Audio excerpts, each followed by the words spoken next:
Hello, everyone. Good evening. I'm glad to be able to come and be with you this afternoon, this evening, whatever it is. Or maybe even it's in this morning, depending on when you're receiving this. Hey, I'm Doug Wilkerson with Saturday Night Live and Central Christian Center here in Joplin. Encouraging word from Doug. And my encouraging word from Doug today may sound a little discouraging, but hang on for a second. And this has really been on my heart all week, and I have wrestled with it.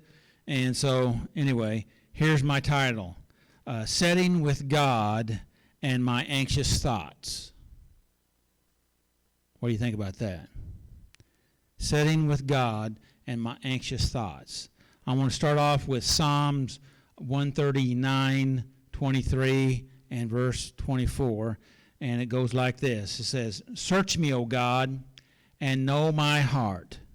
Test me and know my anxious thoughts." I'm going to pause right there for a second. This is King David calling out, asking God to search him, and oftentimes we do that. Although sometimes we're not real sure if we want him to do that or not, but hang with me here because we're in a stressful time right now. Today has been a stressful day. Getting this together and some things that's going on today, I really have reflected on what I'm going to share here tonight because I needed it, and I was practicing it, and we'll talk more about that later, hopefully. But oh God, know my heart. God knows our heart, whether we give him permission or not. But if we were to give him permission, I think we open our heart gates open a little more because we are normally run pretty much closed up because we're in a defensive or protective mode. We wear a certain amount of armor all the time, shielding ourselves, protecting ourselves from everything around us. And the sad part, even from God. So here we are, we say, God, you know my thoughts. Search me. Then it goes on and says, test me and know my anxious thoughts. That statement right there has been going over and over in my head and in my heart all week. Know my anxious thoughts. Normally what we do with anxious thoughts is well, what do you think you do? What do you do with your anxious thoughts? Before I tell you, what do you do? Yeah, probably the way most of us, sometimes I do it. I try not to do it, but here we are. And that is that we deny our anxious thoughts. We suppress our anxious thoughts. We avoid our anxious thoughts. We can even lie to ourselves about our anxious thoughts. We could do that because we're trying to suppress it and be what we think we're supposed to be. And that's not all bad, but hang on with me.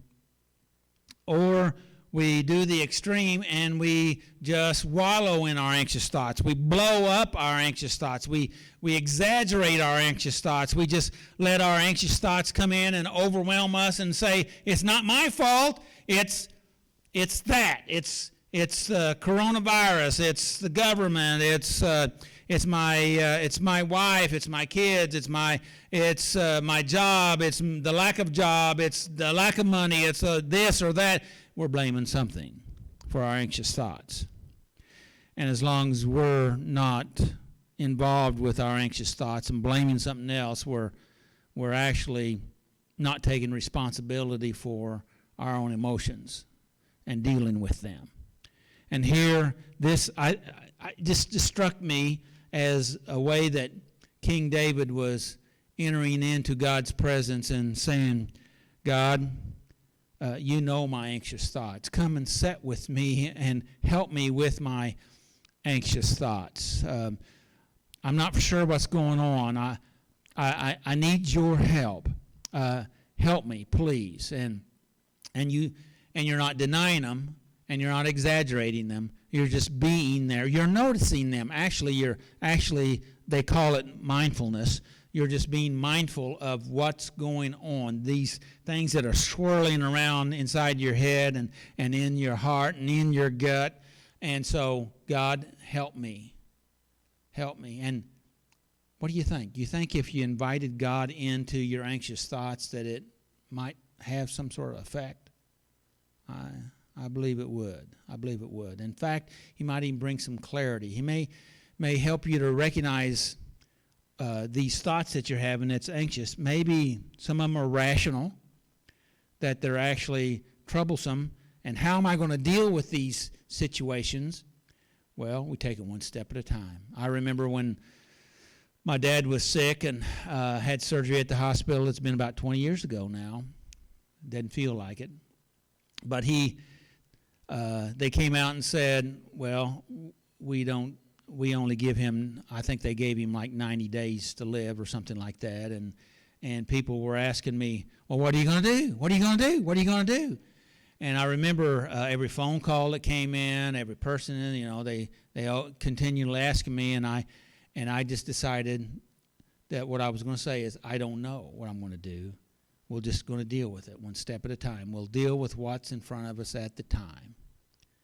And I'm not sure how I was able to come up with that, but I knew that we had to do something to process, and that we're just going to deal with it. So all the stuff that's happening in our life today, there is no sense in letting it push you over the emotional edge, and then just blowing up, and then letting the explosion actually then take demand over your life and dictate how you're going to respond from there. I think it's really in our best interest to allow God to come into our anxiousness and help us through that. Let's read the rest of this portion, verse 24. It says, "Point out anything in me that offends you." Boy, that's a pretty big statement. We say that right after my anxious thoughts. Well, maybe I'm a little distorted, or maybe I'm blaming, or maybe I'm shifting responsibility, or blame shifting, or maybe it is a tough situation. Maybe I don't know, because I've been in times where I said, God, I don't know what's going on, but I'm going to totally trust you. And my next thought was, well, who was I trusting before I said that? Well, sometimes it's just we're trusting ourselves.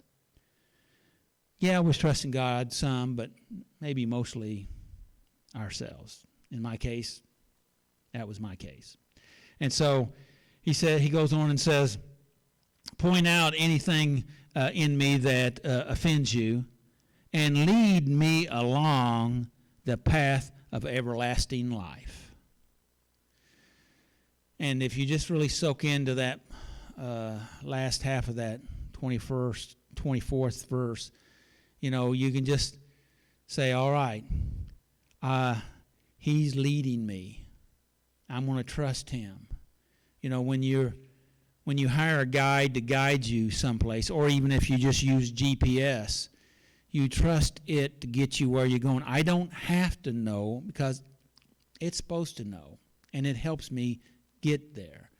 And I can let go of my anxiousness of knowing the terms and just letting things process. And if I can trust in God, if I can rely on Him, which is what Apostle Paul said in 2 Corinthians, the first chapter, that the things that happen to him all happen to him to help him to come to the place of not trusting in Him, but totally rely on God. And so today I just want to say that we're human. And part of maturing as humans, as Christians, as believers, as adults, that we have to deal with difficulties, things that are challenging, anxiety. And what we do is we we have to deal with them by stepping into them. And one of the best ways to step into it is invite God to come and sit with you when you're in the middle of it. And allow him to calm you mentally, emotionally, physically. And let that peace come there. And when you do that, you're better connected spiritually. And if you're better connected spiritually, then you can hear what he's saying to you. Instead of all the craziness going on in your head and whirling around and tossing you back and forth, causing you want to panic, you can just calm down. Go ahead and sit down and invite God to sit with you in your anxiety, those anxious thoughts. Allow him to work through them with you. And I believe he will. He's done that with me today. And I hope he does that with you today too.